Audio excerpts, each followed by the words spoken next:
ভারত বরাবরই মশলার জন্য বিখ্যাত। ভারতীয় মশলা সারা বিশ্বে রপ্তানি হয়। এই মশলার মধ্যে একটা বিশেষ গরম মশলা হয় দারুচিনি, যাকে ইংরেজিতে সিনামন বলে। দারুচিনি তার বিশেষ মিষ্টি স্বাদ এবং গন্ধের জন্য পরিচিত। চলুন তাহলে জেনে নেওয়া যাক কিভাবে দারুচিনি তৈরি হয়।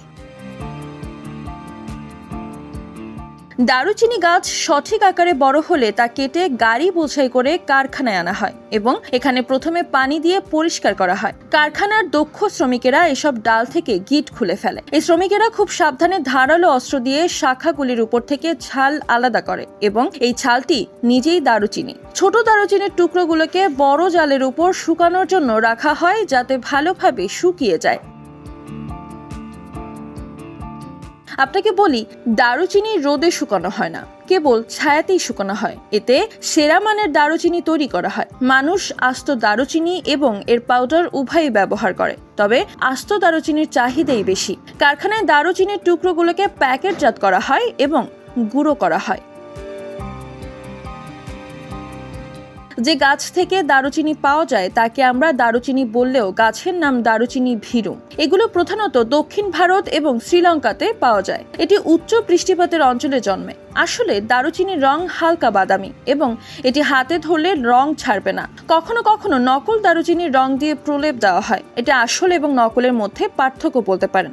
আসল দারুচিনি আসে চীন, ইন্দোনেশিয়া, ভিয়েতনামের মতো অন্যান্য এশিয়া দেশ থেকে। এর বাকল রুক্ষ, টেক্সচার সহ শক্তিশালী। এটি গাঢ় বাদামি রঙের এবং স্বাদে মশলাদার। ক্যাসিয়াকে নিম্নমানের হিসেবে বিবেচনা করা হয়, যখন সিলনকে প্রায়শই বিশুদ্ধতম সত্যিকার দারুচিনি হিসেবে উল্লেখ করা হয়। এই গাছগুলো 12 থেকে 15 ফুট লম্বা হতে 2 বছর সময় লাগে এবং তারপরেই ফসল তোলা হয়। স্থানীয় কৃষকরা এই কাজটি করে থাকে। ততক্ষণ পর্যন্ত এই কৃষকরা ছোট ছোট দারুচিনি গাছ লাগাতে থাকে। দারুচিনি ডালগুলোকে খুব ধারালো অস্ত্র দিয়ে কেটে সেগুলো থেকে লম্বা ডালপালা বান্ডেলের মতো করে শক্ত করে বেঁধে দেওয়া হয়। দারুচিনি হাজার হাজার বছর ধরে ব্যবহার হয়ে আসছে। প্রাচীন মিশরে এটি একটি মূল্যবান উপাদান ছিল, যা আচার অনুষ্ঠানে এবং মুখ মিষ্টি করার জন্য ব্যবহৃত হতো।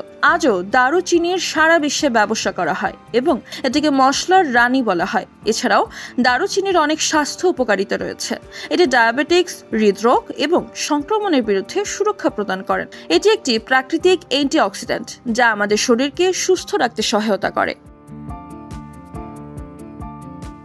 মারিয়া মায়া, নবীন নিউজ, ঢাকা।